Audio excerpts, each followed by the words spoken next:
This is India Global. I'm Gaurie Dwivedi. Let's start the show with headlines this evening. First up, India slams Bangladesh over Hindu priest's arrest. India says it's deeply concerned by the arrest and the denial of bail. Nepal Prime Minister says no loans to be signed during his upcoming China visit. Is China's BRI project now in troubled waters? Donald Trump pledges big tariffs on China, Canada and Mexico. Donald Trump vows a 25% tariff on Canada and Mexico and an additional 10% on Chinese goods.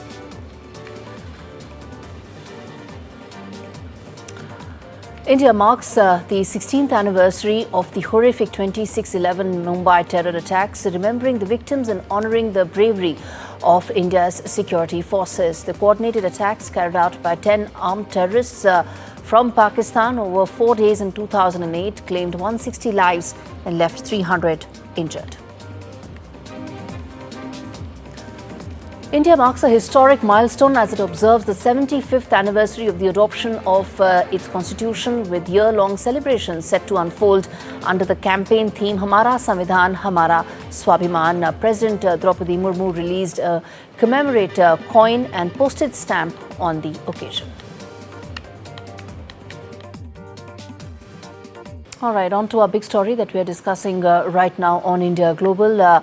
Chinmoy Krishna Brahmachari, the spokesperson of the Bangladesh United Sanatan Awakening Alliance, has been presented in court in Chittagong, and in fact he's been denied bail in Bangladesh. Sources say his bail was denied due to grounds that are not yet clear. The Hindu priest is at the forefront of movement against atrocities against Hindus in Bangladesh. In fact, he was sent to the Chattogram jail from Dhaka overnight amidst demands for his immediate release. The BJP in West Bengal is organizing protests after former Prime Minister of Bangladesh, Sheikh Hasina, was forced to flee Bangladesh. Extremist Islamic forces have now targeted minorities, particularly Hindus, in the last 3 months. Let's get in my colleague Mohammad Ghazali to fill us in with the very latest as far as this case is concerned, which has actually sent shockwaves, Ghazali, around the Hindu community both in Bangladesh and around the world.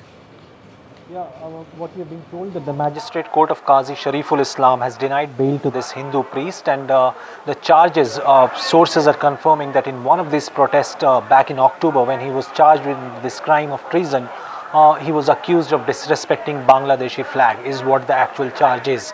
But the larger picture is that even the Hindu community there in Bangladesh have been pleading the Indian government as well as other agencies to take note of it and pressure the Bangladesh's interim government led by Mr. Yunus to ensure that atrocities against minorities should stop at the earliest. But since August 5, since the regime change in Bangladesh, and a couple of weeks later when Mr. Yunus was handed over the government, it was under intense pressure to ensure that the Awami League supporters of Sheikh Hasina as well as the minorities in Bangladesh don't face any kind of atrocities, but that didn't happen. And almost every week, if I remember correctly, in every press briefing here back in Delhi, the Emmy had categorically rejected all these allegations that India was somewhere fomenting this trouble and kept on appealing the Bangladeshi government there to ensure the safety of minorities, but certainly that hasn't happened. And now this new priest who has been arrested, the scenes outside the court when today as his bail was denied and police was taking him out of the court towards the police station, that is when stay with us, because I want to stay with us. I want to quickly in fact tell our viewers about the visuals that have come in where those who were protesting the priest's arrest were, in fact there was a crackdown against them that we can play on our screen for our viewers to see. In fact, there was some very violent crackdown that took place as far as the protests that happened from the Hindu community against the arrest of the Hindu priest. All right, Mohammad Ghazali, appreciate you giving us that perspective on what is happening as far as Bangladesh is concerned.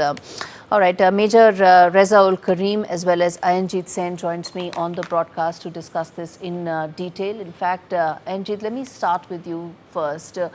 As things stand right now, these are some very disturbing visuals coming in as far as the specific instance of the Hindu priest being arrested, being denied bail, but also more importantly, giving credence to what India has been saying for several months now, which is that the Hindu community is being targeted.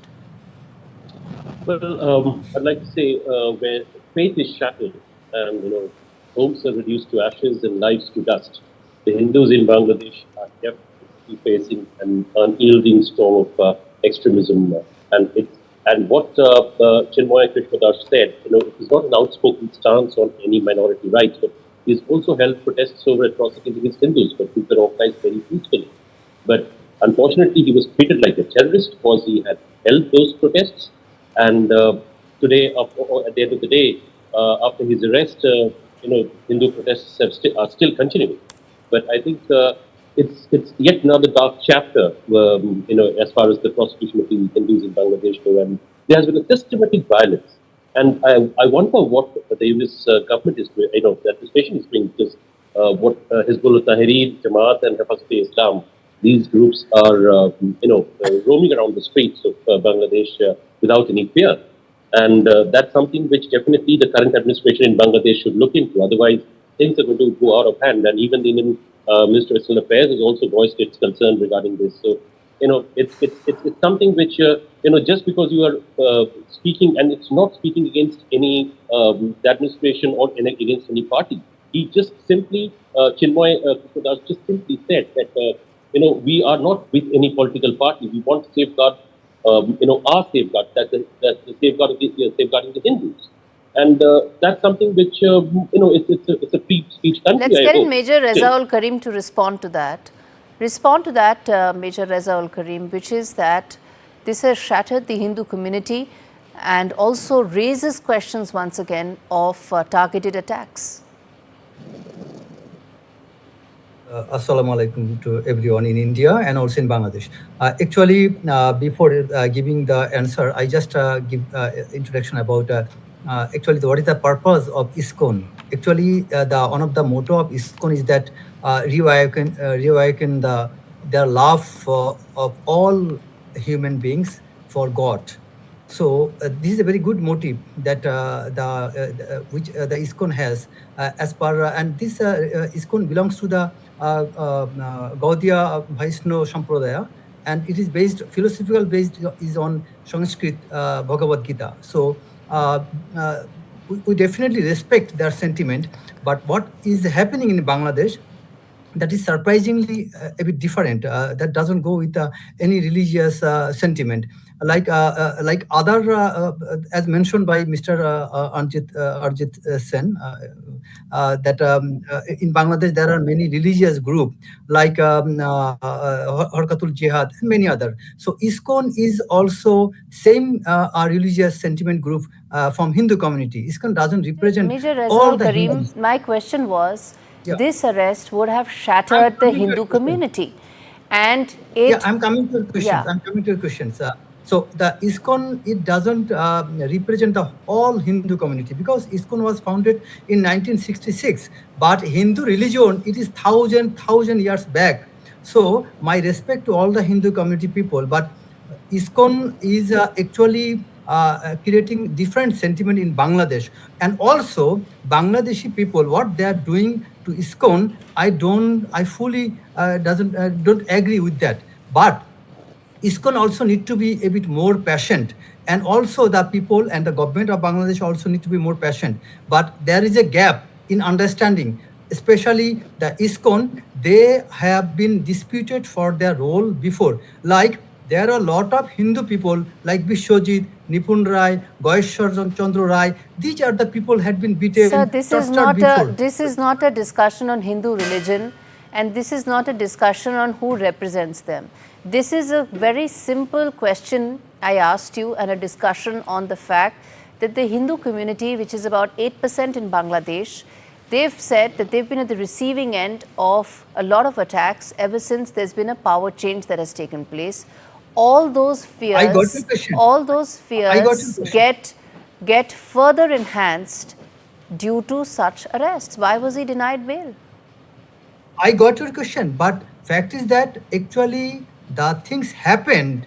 That is a different issue. The conspiracy behind the conspiracy. Here, the political motive What is working, conspiracy? keeping the religion at the front. What So conspiracy, sir? here, yeah, the conspiracy is that it's not exactly the ISKCON people. ISKCON is keeping at the forefront, but behind the ISKCON, there are some political figures with ill motive, like against the current government, some political parties, they are Anjit working and Sen, they are respond to keeping the that. ISKCON. There's a conspiracy angle that the Bangladesh interim government has said is the reason why the Hindu priest is now being kept in jail and has been denied bail. And There is no conspiracy at all Chinmoy, because, at the Chinmoy first Das place, is not if you for Let the followed, Hindu Anjit if you religion, had respond. followed, not for the Let ISKCON. Anjit respond, please. No, if you I had need to followed answer the this. words of Chinmoy Krishna Das very carefully, Major Razaul, one thing he very clearly said that we are not against anybody. Number one. Number two, we are not favoring any political party or the current government in place. We are equally Bangladesh. We are equally a Bangladesh citizen. So from that perspective, there is no way that ISKCON or the Mr. Bangladesh Sen, Sanatan Jagran So do you I think, can be I okay, agree compared with you. okay, Mr. then Sen, I this, agree with you. okay, all right. Just a moment. Major I agree Razaul with Karim, Mr. I'm going to ask you a Yeah, question and I'm going to give you a chance to respond yeah, also. I need to answer And I'm going to something. get I a need to answer counter from something. Anjit also. It's a very Yeah, serious issue yeah. and an issue that in fact ignites a lot of passions, which is why we are trying to have a very dispassionate, objective, unbiased discussion on it. The question is Yeah. that the Yes. crisis of confidence that the interim government has when it comes to the minority community in Bangladesh, do you think that gets amplified with Chinmoy Krishna Das not getting a bail and being Then jailed right now? let me ask you before answering. Let me ask you one questions. There are 8 claims by the ISKCON. Why those 8 claims had not been raised during the army government period? Why it is raised at this current government period? Then my second question to you: have you checked the reasons for which the Chinmoy is arrested? There is a proven allegation against him that he was instigating for communal riots No, around the he was country. speaking And peacefully and the gathering was peaceful. But let's get Ayanjit to respond to that. Ayanjit, respond to the fact that those charges that have been I talked with raised the local detective and branch made officer. I talked with the against local Chinmoy Krishna detective branch Das. officer. Well, the first thing is that you cannot impress upon sedition charges on a monk for saying something about a peaceful way of functioning of a democracy. If you consider if it is true, Bangladesh still a democracy I fully there agree with you. with Mr. Baba. Sen, Number two, if it is true, what you he very said, clearly then I said fully in agree both the with you. meetings, because it was said as sedition because he had adorned the saffron flag. But remember, it's not your country's flag. It was his flag, his organization's flag, nothing to do with your country. But the Bangladesh at the end of the day remains Bangladesh. So from that perspective, he didn't do anything illegal. And number two, most importantly, you said that it's proven. How can you prove a charge against somebody? The case is yet to, I mean, the case has gone to the court, but it has not been decided as yet. Just because of the way he spoke does not mean that at the end of the day he is found guilty. Number one. And number two, he very clearly said one thing, that I am not against any political party of Bangladesh or anybody to do with the current administration. We are just voicing our concerns, our feelings. From that perspective, Okay, let's get in a if you very take quick response Mr. from Sen, Dhaka, in the TV media, given the we have fact that, seen people had there been are there with many who are Trishul in the court dissatisfied. premises. In the court premises, people had been found there with the Trishul and they were behaving very extreme and kind of extremism Okay. was observed in front of the court. So, actually proven means there are a lot of videos. Sir, nothing is proven. There are only allegations. And what we are seeing are very disturbing visuals of people peacefully protesting being in fact at the receiving end of a crackdown. But this is an issue I'm going to come back Maybe you to have in seen the the next couple of event, days, not the because live event. unfortunately it looks Maybe you have like seen the this could be event. part of a larger issue that India has been raising diplomatically against Bangladesh, to Bangladesh on more occasions. Thank you so much, gentlemen, for taking out your time and being on India Global. In fact, some of those visuals have been truly disturbing that have come in from Bangladesh. All right, shifting focus now to the other big story, which is that today marks the 16th anniversary of one of the most tragic and harrowing chapters in India's history, that is the 26/11 Mumbai terror attacks. 160 people lost their lives that day, 26 foreigners, over 300 people were wounded. It was a 60-hour siege that left the city shaken and the nation in grief. But it was also a day that showcased extraordinary acts of courage and resilience from Mumbai's police, security forces and citizens, many of whom put their own lives at risk to save others. 26/11 was a day when Pakistan sent terrorists to attack India's financial capital.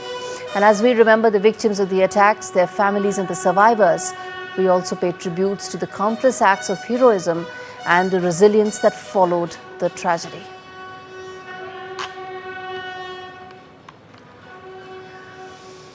All right, we're slipping into a very short break. We come back on the other side and talk more about China's BRI project, and is it in troubled waters? Stay with us.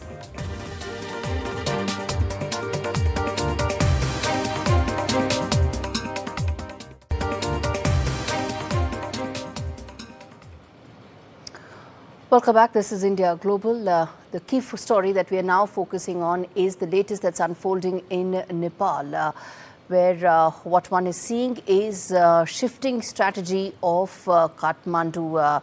The Prime Minister of Nepal is known to be very close to China, but there's been some movement and some very important developments that have happened there.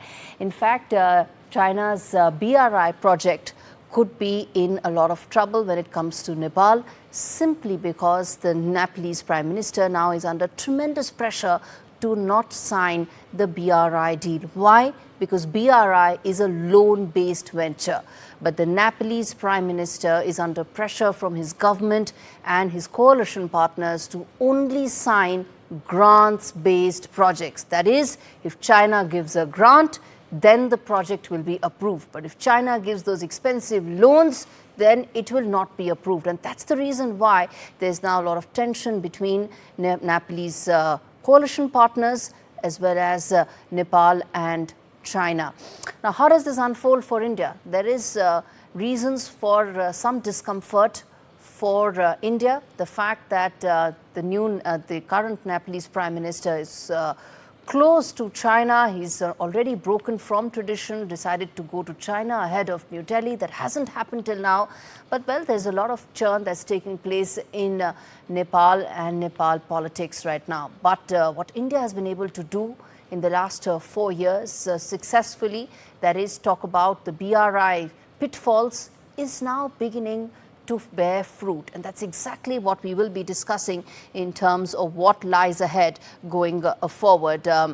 Joining me on the broadcast is Ambassador Manjeev Puri, who's been the ambassador to Nepal in the past. And in fact, he joins me on the show right now. In fact, Ambassador Puri, you've been at the forefront of putting out some of these pitfalls of BRI to the intelligentsia and intellectuals, the society and the academicians at large. And one would say some of that is now bearing fruit with the Nepalese Prime Minister under immense pressure from his own government. Gaurie, thank you very much. And you used an expression, troubled waters. That perhaps I'm not able to say, but certainly it's not smooth sailing. Now, without any doubt, this has something to do with coalition politics. Mr. Oli is actually the junior partner in this coalition. His party has a lesser number of seats than the Nepali Congress in the parliament in Nepal. However, he is the prime minister. He would have certainly wanted to go there and sort of redeem a pledge that he had made many years back, that he would bring Nepal onto the BRI stream. but the Nepali Congress has been firm. The geopolitics of it, you mentioned India. Let's also not forget the Western world, which also would have used its powers of influence on the Nepalese polity to tell them that, look, think through this. But I want to make another point to you. The Nepalese have been quite careful on the issue of taking loans and kind of pride themselves that while they are open to take grants and donations and so on, they haven't really fallen into a debt trap. Something which has been seen by many other places which have gone in for BRI projects. We know Hambantota in Sri Lanka and so on and so forth. So the BRI is not a smooth sailing in Nepal, which is perfectly fine from our side, from a geopolitical perspective. For the Chinese, it isn't smooth sailing in other parts of the world either. The Italians and several of the Europeans who were looking at the end side of BRI, they've also been saying they're pulling out, etc. So, and the Chinese economy itself is not in a hunky-dory state at the moment, that you simply write off loans, give checks, and so on and so forth. So, look, it's geopolitics. It can't be hunky-dory and all good sailing for the Chinese. They also need to meet. I would say, Ambassador Puri, I think there's been a lot of awakening in the Nepalese society also after the airport that didn't go as planned. In fact, the Pokhara International Airport was a wake-up call for people in Nepal. But talk to us about the fact that how unstable is the present government. They've been playing musical chairs the last couple of years. In fact, what do you think about the present government, given the fact that it's under a lot of pressure from Nepali Congress, the larger coalition partner, who's actually ensured, so far at least, that Nepal doesn't go and embrace those one-sided BRI loans? So, Gaurie, the Nepalese have been aware of what it means to interact with the Chinese, but they do it still, despite that. And they've not done it in the past few years. They've done it for many, many decades. That's the nature of Nepal, which considers itself some kind of yam between India and China. And so they believe very strongly that to have reasonable, good relations with China is important for them as a country. We should understand this. The Pokhara airport, the Bhairava airport, those things are clear. They are very well known to everyone. But yet, in the past, Mr. Oli as well as Mr. Prachand have gone ahead with the deals with the Chinese. The Nepali Congress has stood firm. That is a very good sign. And it's also a sign of the relationships that we have with them, with the Western world has with them. No doubt about all that at all. But, you're talking about the coalition. Look, these are the two largest parties in the parliament. And usually, you hope that coalitions are one large party, a few small parties get together, and there's a large opposition. This time, the opposition has become very small. Will they stay together? Will they not? They have solid reasons to remain together despite all these ups and downs. Yes. Why? Because there's a kind of power sharing. It's between the two of them, not, as they say, the smalls of the world getting a shot. Yes. There are three big players in Nepal. Mr. Oli, who leads the Communist Party, Mr. Sher Bahadur Dioba, who leads the Nepali Congress, and Mr. Prachand, who leads Maoist, which is a small group. But Mr. Prachand has invariably found himself becoming Prime Minister, playing on the fears of the larger player. So, difficult to say. Nepal is a place where Ayaram, Gayaram is the order of the day. Yes. People have no hesitation in changing sides, breaking each other, etc. In fact, people would say this coalition has already lasted 8-9 months. Well, by Nepalese standards, it's time. Yes, indeed, and that has several implications for New Delhi. In fact, thank you so much, Ambassador Puri, for speaking to me on India Global. And on that note, we're slipping into a very short break. We come back on the other side with lots more stories, including what's the latest in countdown to Trump 2.0. Stay with us.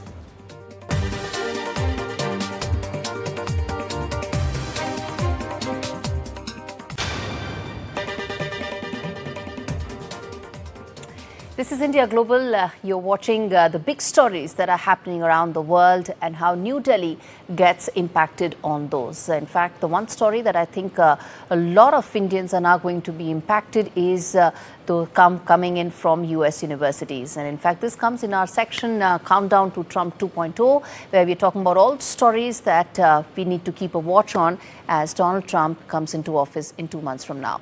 And the latest is that US universities have been now emailing international students and staff advising them to return to to the campus before President-elect Donald Trump takes office, which is on 20th of January, and amidst concerns over his plans for mass deportations. Now, how does this impact Indian students? Well, they are now the largest students coming in from any international area outside of the US.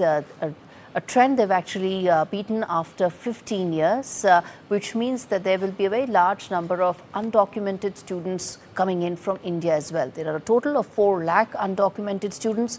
Several of them are likely to come from India simply because India now sends the largest number of international students to US universities. Now, how does this impact the students? What is the recourse they have, the legal options, and of course, how soon there should be a plan in place is exactly what we will now be focusing on. And let's get in guests joining me on the show. Sameer Kedekar, who's joining me from California, and we have Varun Singh, who's an immigration expert, joining me as well. Thank you so much, gentlemen, for taking out the time speaking to me on India Global. Let me start with you, Sameer. You're sitting in California where, well, the one thing that everybody's talking about is what is going to be Trump's mass deportation plan looking like. He said again and again that he's going to focus on those who have a violent history and those who are national security threats. Of course, undocumented students do not qualify as being at the top of the list. But how important it is for students to now have a plan in place after 20th of January? Well, this is a complicated topic. I think it's important to distinguish between those that are undocumented, meaning they don't have visas, right? They don't have the permission to stay or be in the U.S., versus student visa holders. If somebody has a student visa, they are not undocumented, okay? So the schools that are sending messages out to their students are just trying to be out in front of any travel bans that the president may issue when he takes office on January 20th. The last time he was president, he issued unexpected travel bans at the very outset. A travel ban? Of his presidency. Yes. This time around as well? We don't know what he's going to do. And because everybody wants to be out in front of what might happen, universities just feel a responsibility to make sure their students are back in the US before January 20th in case any travel ban is issued. Right.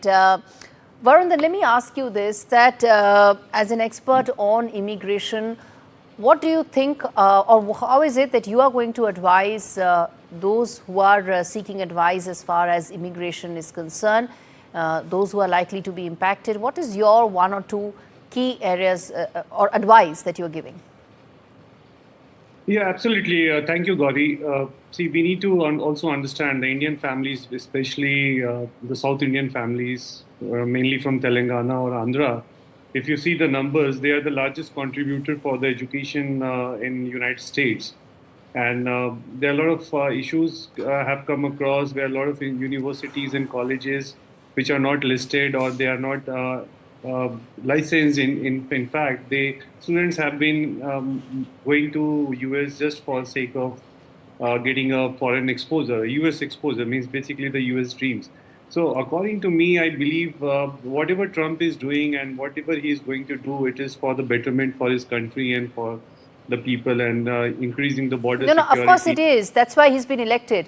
But what I'm saying is that what is your advice to those who are seeking to study there, who are already studying there? What's your advice for them? That's what I'm saying. See, advice, I can only say that let them not divert from their education and get into anything else which is in regards to political or any kind of shows which is out of your studies parameters. So I will always advise the parents and the students who go to education that they should focus only on completing their education, nothing else. And once they complete their education, then their pathway for jobs and the residencies, it becomes very clear. And choosing the right universities, choosing the right colleges, right course, this becomes a very important factor at initial step, because the consultant's role is to help and protect the students because they don't have that exposure and expertise to know after education and during education. Okay. So we advise that, of course, you should have a cross-check, Samir, background check. okay, all right, Varun. Samir, talk to us about the kind of concerns that students are raising, and what is the kind of counsel that can be provided. Yeah, so I think when looking at what might happen, you want to look at what happened in the past presidency. In the past presidency, the Trump administration tried to make it very difficult for students to maintain their status in the U.S. They tried to create very harsh penalties for messing up, your paperwork or falling out of status and things like that. We anticipate they might try to do the same thing this time around as well. So my advice to students and their parents, we're talking about 18 to 22-year-olds. These are basically children, right, who are learning how to be responsible in this world. But the responsibilities for maintaining your paperwork as a student visa holder are very difficult. Many grown adults would mess that up. So my advice to the students and the parents are to make sure they work in lockstep with their universities, make sure they fully understand their obligations as students in terms of paperwork, reporting their classes, reporting their employment and their internships, and all of their responsibilities. The schools do a very good job of providing information to them. Just make sure that you are very well aware of what those responsibilities are so that you don't run afoul of the immigration rules. Okay, now I want to address the bit about undocumented students. Yes, there are those who are legally studying there and those who are very much on a valid visa. But talk to us, Samir, about the undocumented students. The numbers seem to be significant. How much of it is going to impact India? So the undocumented student population is definitely in the shadows. Many call them DACA holders or dreamers. Okay, and some schools allow them to attend their schools and others don't. So there's not a lot of information on that. But certainly anybody who's undocumented in the US is at risk of being caught up in this deportation process that Trump and his staff are talking about. So if one does not have a visa in the US, then I would be concerned and certainly seek the counsel of immigration attorneys. All right, Samir and Varun, thank you so much for taking out the time and really explaining to us the significance of what Trump's planning to do and how it may impact Indian students. Really appreciate you taking out the time. In fact, shifting focus now and staying, in fact, with Countdown to Trump 2.0. Another very important story that's coming in is about, tariffs. It's not a surprise, something that Donald Trump has said all along in his campaign speeches, and something he's also likely to come good on given the fact that it's an extension of his earlier administration policies, which is, tariffs to be imposed on Canada, Mexico, goods coming in from these countries, and of course, China. 25% will be the tariffs that will be put on illegal immigration, on drugs that will be put on these countries. And in addition to that, of course, there'll be a further 10% tariff that will be put on Chinese goods. This has sent shockwaves throughout global markets, reigniting fears that there will be a trade war that will take place and it could upend decades of international relations. Speaking from his Mar-a-Lago estate, Donald Trump, president-elect, declared that the United States will impose a 25% tax on all products entering the country from these two geographies, and of course, as I mentioned, from China as well. There are several weeks to go for this to really take shape, and in the interim, China has begun singing a retaliatory tone. Its Washington embassy has said neither the United States nor China would win from any trade war, a departure from how it was in the first Trump administration when it was tariff hike being met by more tariff hike. It was a cycle of tariff hikes that went on. Now for China, the tariffs are a direct hit to its manufacturing industries, and this as the Washington imports from the Asian giant exceeded hundreds of $billions annually. He said the new tariffs would remain in place until such time as drugs, in particular, of course, fentanyl, which is a major issue, and all illegal aliens stop this invasion of our country. Yes, those were his exact words. But it's not just China feeling the heat. Canada and Mexico, both of whom have long-standing trade agreements with the U.S., are also now at the center of a growing storm. The tariffs, if they do pass, which is highly likely, could severely disrupt the supply chains around the world, and particularly those that rely on North American trade, especially in industries like auto manufacturing, where parts flow freely across borders. Mexico, already grappling with economic challenges, warns that this could lead to job losses and higher cost for consumers going forward. All right, we're taking a quick break. We come back on the other side, talk more about the ceasefire that's been in the works between Israel and Lebanon. Stay with us.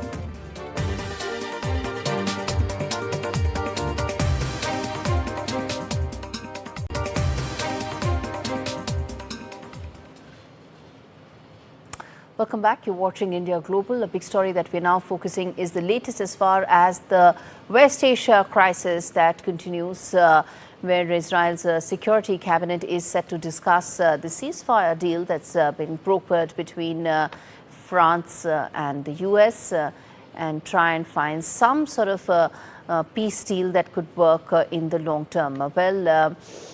G7 and Arab ministers await news on the proposed ceasefire deal between Israel and Hezbollah. The conflict continues to simmer. In the latest, multiple explosions were seen in Beirut's southern suburbs today morning, and the explosions caused loud booms and huge plumes of smoke. They were captured following each other consecutively on Tuesday. On the other hand, Hezbollah rockets and drone attacks on northern Israel seriously injured 2 elderly people and a soldier. In response, Israeli warplanes carried out strikes on the terror group's Lebanese stronghold. As the war drags on, Israel's security cabinet is now set to convene very shortly to discuss the proposed ceasefire. Among issues that remain is an Israeli demand to reserve the right to act should Hezbollah violate its obligations under the emerging deal. On the diplomatic front, outgoing EU foreign policy chief Josep Borrell has called for increased pressure on Israel to blunt extremists in the government who are refusing to accept the deal. Speaking on the sidelines of the G7 foreign ministers meeting in Italy, Borrell warned that if a ceasefire is not implemented, Lebanon, quote-unquote, will fall apart. Listen in. On Lebanon, there is no excuses for a ceasefire. On the proposal agreement brokered by the US and France, Israel has all security concerns. There is not an excuse for not implementing a ceasefire. Otherwise, Lebanon will fall apart. Now, the human cost of the war keeps on rising. Hundreds of mourners gathered on Monday under pouring rain for a ceremony ahead of a funeral of an Israeli Moldovan rabbi who was killed in the UAE. The UAE police have arrested 3 Uzbek nationals for killing of the rabbi, an attack that's raised concern for the Israeli community in the country. In fact, let's quickly now get in an update from Melissa Weiss, who is executive editor of the Jewish Insider, joining me from Tel Aviv to give us a sense of how things are unfolding right now. Melissa, thanks much for speaking to me. Talk to us about the ceasefire deal that's likely to, of course, be taken up by the cabinet, the prospects of it being passed, and how that could change the entire war from here on. Sure. So the Israeli Security Cabinet is set to vote in the next few hours on whether or not to accept the proposal for a 60-day temporary ceasefire. It is expected to pass, though there might be some opposition. But ultimately, the question of what happens with the ceasefire comes down to enforcement. Will UNIFIL, will international troops, will there be enforcement of the parameters of the agreement? We know from what happened in 2016 with UN Security Council Resolution 1701, there was an agreement that clearly laid out the stipulations that each side would follow. We know that Hezbollah breached those agreements, and that is how we ended up in this situation today. So the key question comes down to whether or not the international community will be able or willing to enforce the stipulations in the ceasefire proposal. All right, Melissa, thanks much for giving us that detail. And of course, we wait for what really comes out of that ceasefire deal and proposal. Shifting focus now to the other major war that we are tracking, which continues to, of course, have very disastrous global implications. That is the Russia-Ukraine war. It's been over 1,000 days and counting, and there seems to be no end in sight right now. Latest updates that are coming in is that Russia has fired 188 drones into Ukraine early Tuesday morning. And viewers, it is the highest number in a single night since the beginning of the war. Ukraine's military claims shooting down 76 of those weapons, adding it lost track of 96 of the drones. This comes after Russia claimed on Monday that its forces attacked Ukraine's energy facilities, as Kiev reported on the same day its troops were engaged in over 200 battles on the front line. According to Russia's defense ministry, the forces have captured another village in Ukraine's northeastern Kharkiv region, meanwhile upping its ante against Moscow and Kremlin. The Keir Starmer-led UK government has reportedly supplied Ukraine with dozens more of the Storm Shadow cruise missiles that have a range of about 250 kilometers, similar to the US Army tactical missile systems. In Italy, Ukraine's foreign minister joined his G7 counterparts for the foreign ministers' talks in Italy. Speaking to ministers, the Italian foreign minister said and pledged support to Ukraine. Listen in. We want to back Ukraine. We are working for peace, but we don't have peace without justice. Justice, the freedom of Ukraine. All right, shifting focus now to the big entertainment story on the show. Stars and creators from at least 21 countries gathered on the red carpet for the 52nd Annual International Emmy Awards from New York. And guess what? Indian actor Aditya Roy Kapoor and comedian Veer Das posed before getting to the gala where awards were given out. Das also spoke to reporters on the carpet before the ceremony, explained the connection between politics and comedy. Take a look at this report that tells you what all happened at that star-studded event. Major platforms are here tonight. For the first time ever, an Indian hosted the International Emmy Awards. Veer Das made history, bringing his signature humor to the stage. From taking jabs at OTT giants to making light of the famous Will Smith, Chris Rock Oscar slap. I'm from Mumbai in India. It is very good to be here completely legally.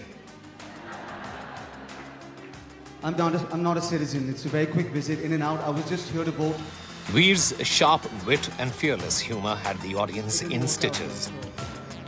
But there was also plenty of recognition for outstanding talent across the globe. It's a huge achievement to see our film and series. Wow, such an honor. He looked me in the eye. He said, "You can do this."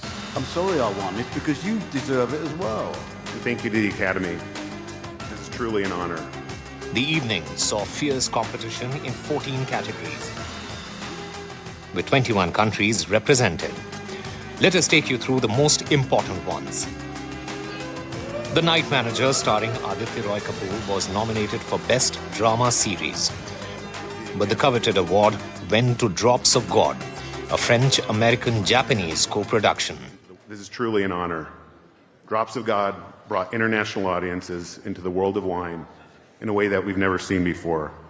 We're so grateful that it was embraced and celebrated in the way that it was. In the acting categories, English actor Timothy Spall earned Best Actor honors for his powerful performance in The Sixth Commandment. What I want to say to you is I know you're brilliant, you're fantastic, and I'm sorry I won. It's because you deserve it as well, all right? I really mean that, and I really, really mean it. So you're going to be disappointed, but you're really brilliant, and God bless you. Performance by an actress goes to Akbad Churiman, Tren Charles, and Suki. And in a standout moment, Thai actress Aukbab claimed the Best Actress award for her performance in Hunger. To my team Hunger, my deepest gratitude go to my showrunner, Pi Khongdet, Pi Thongdi, my producer, and Pi Dom, my director. And the International Emmy for Comedy goes to... In the comedy category, Argentina's División Palermo took the prize.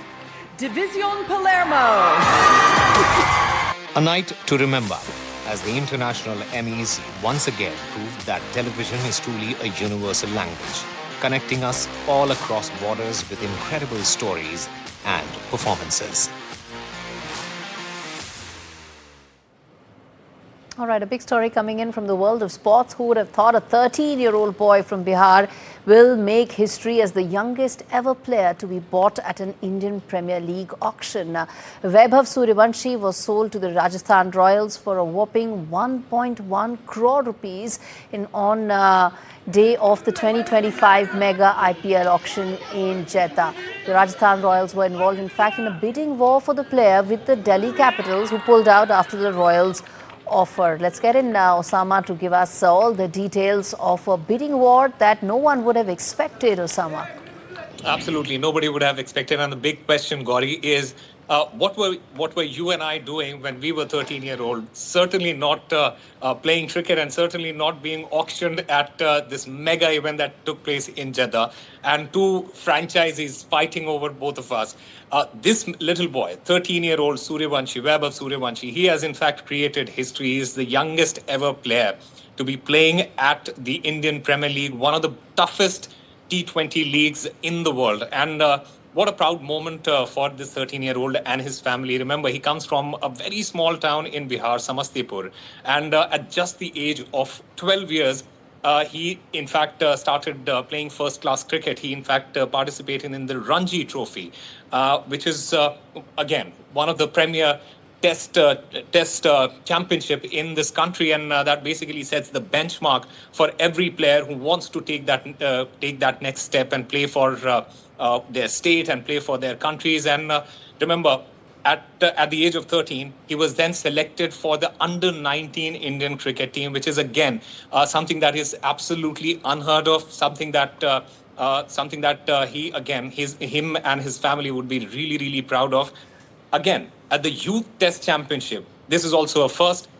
He scored a century right on his debut, and that too of 58 balls. And that is basically what caught the eyes of a lot of these franchises. Remember, Delhi Capitals and Rajasthan Royals, both these franchises, they had called Vaibhav Suryavanshi for trials. And in both the trials, he was given a task to score 17 runs in 1 over. What he did was, again, something that nobody expected. He scored 3 sixes in both these trials of the very first 3 balls. And then that bidding war started in Jeddah. Wow. So absolutely a great addition to Indian cricket, and we'll all be hoping and waiting for him to shine at the upcoming Indian Premier League. Absolutely, Osama. I can't do anything about my childhood, but I can most certainly give this as an inspiring story to my children. Thank you so much for telling us what an inspiring story that is. All right, on that note, it's a wrap on this edition of India Global. Thanks so much for watching.